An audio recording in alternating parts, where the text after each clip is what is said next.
नमस्कार दोस्तों, आपका अपना चैनल ईडू परिचर्चा में स्वागत है। यह लुसेंट का आज 8वां दिन है। यह सब्जेक्टिव लुसेंट जो है उसको खुद से नोट्स तैयार करके रिवीजन कराया जा रहा है। अभी प्राचीन इतिहास चल रहा है जिसमें आज संगम युग तथा गुप्त काल युग को देखेंगे। तो इस क्रम में आज का पहला प्रश्न है, दक्षिण भारत का क्रमबद्ध इतिहास किस साहित्य से ज्ञात होता है? तो संगम साहित्य से ज्ञात होता है। संगम शब्द का अर्थ क्या होता है? तो परिषद या गोष्ठी होता है, परिषद या गोष्ठी। तमिल साहित्य का आधारभूत ग्रंथ कौन सा है? तो कुराल है, कुराल। कुराल के लेखक पूछा जाएगा तो तिरुवल्लुवर हो जाएगा, तिरुवल्लुवर हो जाएगा। आगे है, किस संगम युगीन राज्य के संरक्षण में 3 संगम का आयोजन हुआ था? तो पांड्य राज के संगम। 3 संगम कौन कौन हुआ था? तो प्रथम संगम हुआ था कहाँ पे? तो मदुरा में हुआ था और इसके अध्यक्ष कौन थे? अगस्त थे। दूसरा संगम यह कहाँ हुआ था? तो कपाटपुरम में, और इसके अध्यक्ष कौन थे? तो इसका भी अध्यक्ष अगस्त थे। और तीसरा जो संगम हुआ था कहाँ हुआ था? यह मदुरा में हुआ था। पहला और तीसरा मदुरा में, और तीसरा का अध्यक्ष पूछा जाएगा तो नकीर हो जाएगा, नकीर। आगे है, कवियों एवं विद्वानों के लिए संगम शब्द का प्रयोग सर्वप्रथम किसने किया? तो तिरुनाबुक ने किया, तिरुनाबुक ने। अशोक के अभिलेखों में कौन कौन सा राज्य का चर्चा किया गया है? तो चोल, चेर और पांड्य, चोल, चेर और पांड्य। उसके बाद प्रश्न है, किस अभिलेख में तमिल राज्य का उल्लेख मिलता है? तो हाथी गुफा अभिलेख। यह किसका है? तो खारवेल का, कलिंग के राजा खारवेल से संबंधित है। शिल्पाधिकारम पुस्तक है, इसकी रचना किसके द्वारा किया गया? तो इलांगो के द्वारा। आगे है, किस पुस्तक में कावेरी पट्टनम के कविलन तथा उसकी पत्नी कनगी एवं नर्तकी माधवी की प्रेम कहानी है? तो शिल्पाधिकारम में, शिल्पाधिकारम। और इसका लेखक क्या हो जाएगा? तो इलांगो हो जाएगा। आगे है, मणिमेकलाई की रचना किसके द्वारा किया गया? तो शीतले सतनार के द्वारा, शीतले सतनार। जीवक चिंतामणि की रचना किसने किया? तो तिरुत देवर ने किया था। यह जैन धर्म से संबंधित पुस्तक है। तमिल व्याकरण का कौन सा पुस्तक है? तो तोल्काप्पियम है, तोल्काप्पियम एक तमिल व्याकरण का पुस्तक है। तिरुकुलर पुस्तक के लेखक कौन है? तो तिरुवल्लुवर हो जाएगा। कंबन की रामायण किस भाषा में लिखी गई है? तो तमिल में लिखी गई है। संगम साहित्य के काव्यों को कितने श्रेणी में बांटा गया है? तो 2। कौन कौन? अकम और पूरम।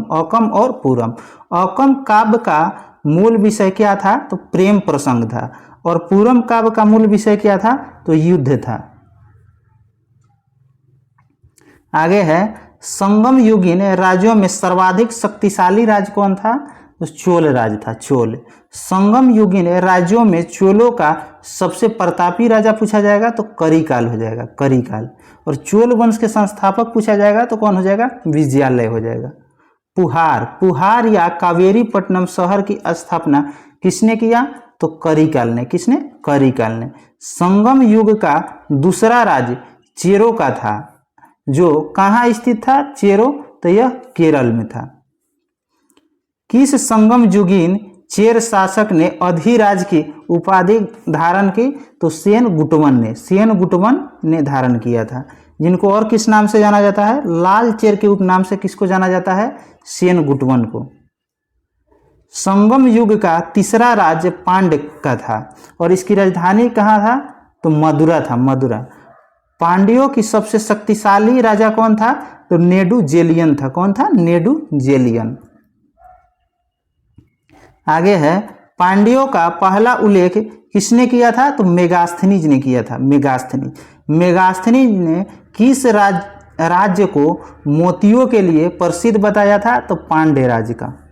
संगम युग का अंतिम पांड्य शासक कौन था? तो नलिव कोडन था।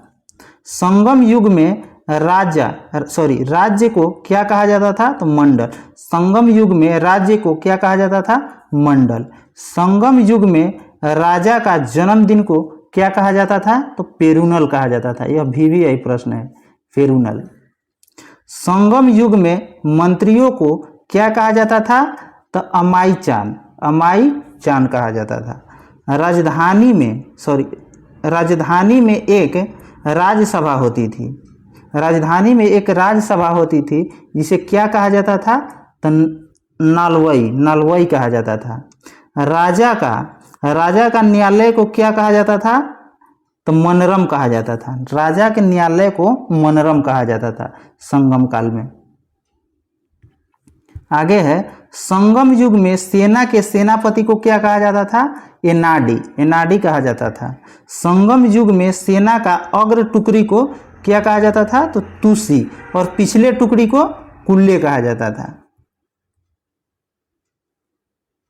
आगे प्रश्न है, किस काल में राजा के आवास की रक्षा के लिए सशस्त्र महिलाओं को तैनात किया जाता था? तो संगम काल में। युद्ध में बंदी स्त्रियों से कौन सा कार्य करवाया जाता था? तो मंदिर में दीपक जलवाने का कार्य करवाया जाता था। संगम काल में समय जानने के लिए किस घड़ी का प्रयोग किया जाता था? तो जल घड़ी का प्रयोग किया जाता था। तमिल ब्राह्मणों का उदय किस काल में हुआ था? तो संगम काल में हुआ था। किस काल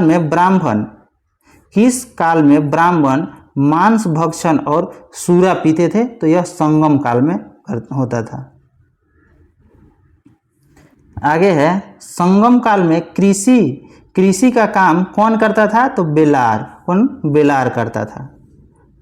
संगम काल में व्यापारी वर्ग को क्या कहा जाता था? वेनिगर। संगम काल में खेतों में काम करने वाले मजदूर को क्या कहा जाता था? तो केडेसियर कहा जाता था। संगम काल में पक्षी को शुभ मानते थे। कौन से पक्षी को शुभ मानते थे? तो कौवा को, जो अतिथि के आगमन की सूचना देता था तथा नाविकों की दिशा का भी जानकारी देता था, कौवा। किस काल में समाधियों के स्थान पर पत्थर गाड़ने की प्रथा को विरिगल कहा जाता था? तो संगम काल का मुख्य खाद्यान्न क्या था? तो चावल था। संगम काल में चोलों का समृद्धि का मुख्य कारण क्या था? तो वस्त्र उद्योग। संगम काल में चोलों का समृद्धि का मुख्य कारण क्या था? तो वस्त्र उद्योग था। आगे है, संगम काल में मोती खोजने का प्रमुख पतन कौन सा था? तो कोकेई था। संगम काल में रोमन व्यापार केंद्र कहाँ था? तो अरिकमेडु था। किस वर्ष खुदाई में अरिकमेडु में एक संगम युगीन रोमन बस्ती का पता चला था? तो 1945 में। पेरिपल्स में अरिकमेडु को क्या कहा जाता था? तो पेडोक कहा जाता था। तमिल देश का प्राचीन देवता कौन थे? तो मरुगन थे। इसके बाद हम लोग देखेंगे गुप्त साम्राज्य, जो बहुत ही VVI चैप्टर है। इसको अच्छा से देखना है, स्किप नहीं करना है वीडियो को। आगे है, गुप्त वंश का उदय कौन सी शताब्दी में हुआ? तो 3री शताब्दी में हुआ। गुप्त वंश का उदय 3री शताब्दी में हुआ। गुप्त लोग किसके सामंत थे? तो कुषाण के सामंत थे। गुप्त वंश की स्थापना किसने किया था? तो श्रीगुप्त ने किया था। श्रीगुप्त का उत्तराधिकारी पूछा जाएगा तो घटोत्कच हो जाएगा। गुप्त वंश का महान सम्राट कौन था? तो चंद्रगुप्त प्रथम था। और गुप्त वंश का पहला शासक जिसने महाराजाधिराज की उपाधि धारण किया, तो चंद्रगुप्त प्रथम ने ही धारण किया था। आगे है, गुप्त शासकों में किसने लिच्छवी राजवंश की एक राजकुमारी से विवाह किया था? तो चंद्रगुप्त प्रथम ने ही किया था। गुप्त संवत की शुरुआत कब हुआ था? तो 319 बीस में हुआ था। और किसके द्वारा किया गया था? तो चंद्रगुप्त प्रथम के द्वारा। आगे है, चंद्रगुप्त का उत्तराधिकारी कौन हुआ? तो समुद्रगुप्त हुआ। समुद्रगुप्त गद्दी पर कब बैठा था? तो 335 ईस्वी में। 335 ईस्वी में। किसने आर्यावर्त के 9 शासकों और दक्षिणावर्त के 12 शासकों को पराजित किया था? तो समुद्रगुप्त ने। समुद्रगुप्त ने। और इसी के कारण इसको क्या कहा जाता था? भारत का नेपोलियन। भारत का नेपोलियन। गुप्त वंश के किस शासक ने कविराज की उपाधि धारण किया था? तो समुद्रगुप्त। समुद्रगुप्त। और समुद्रगुप्त जो था विष्णु का उपासक था। किसका? विष्णु का उपासक था। आगे है, किस शासक ने अश्वमेधकर्ता और परम भागवत की उपाधि धारण किया था? तो यह भी समुद्रगुप्त हो जाएगा। समुद्रगुप्त। किस गुप्त राजा को उसके सिक्के पर वीणा वादक के रूप में दर्शाया गया है? तो इसका भी उत्तर हो जाएगा समुद्रगुप्त। समुद्रगुप्त का दरबारी कवि कौन था? तो हरिसेन हो जाएगा। हरिसेन। प्रयाग प्रशस्ति लेख की रचना किसके द्वारा किया गया? हरिसेन के द्वारा। और समुद्रगुप्त का उत्तराधिकारी कौन हुआ? तो चंद्रगुप्त द्वितीय हुआ। चंद्रगुप्त द्वितीय, जो 380 ईस्वी में गद्दी पर बैठा था। किसके समय में चीनी यात्री फहियान आया था? तो चंद्रगुप्त द्वितीय के समय में आया था। आगे है, किस पर विजय के उपलक्ष्य में चंद्रगुप्त द्वितीय ने चांदी का सिक्का चलवाया था? तो शकों के विजय के उपलक्ष्य में। शकों पर विजय के उपलक्ष्य में चलवाया था। चंद्रगुप्त द्वितीय ने कौन सी उपाधि धारण किया था? तो विक्रमादित्य।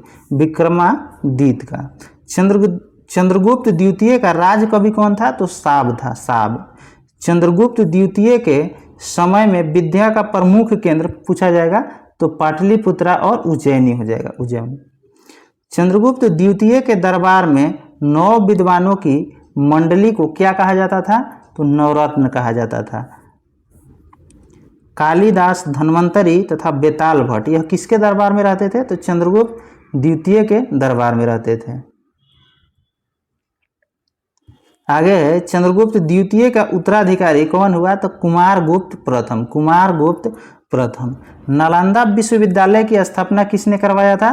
तो कुमारगुप्त प्रथम ने। बराहमिहिर।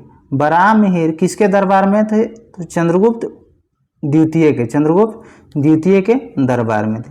चंद्रगुप्त द्वितीय के नवरत्न में शंकु। शंकु क्या थे? तो यह एक वास्तुकार थे। वास्तुकार। उदयगिरी की गुफाएं किसने बनवाई थी? तो वीरसेन ने। वीरसेन ने। कुमारगुप्त का उत्तराधिकारी कौन हुआ? तो स्कंदगुप्त। कौन? स्कंदगुप्त।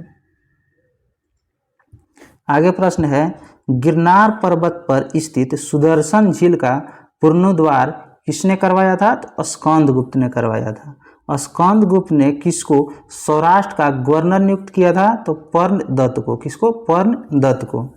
किसके शासनकाल में हुणों ने भारत पर आक्रमण किया था? तो स्कंदगुप्त के समय में। यह भी यही प्रश्न है। गुप्त वंश का अंतिम शासक कौन था? तो विष्णुगुप्त था। विष्णुगुप्त। गुप्त साम्राज्य की सबसे बड़ी प्रादेशिक इकाई कौन थी? तो देश था। और गुप्त साम्राज्य की दूसरी सबसे बड़ी प्रादेशिक इकाई कौन था? भुक्ति या प्रांत। भुक्ति या प्रांत। गुप्त साम्राज्य में देश के शासक को क्या कहा जाता था? गोपना। गोपना कहा जाता था।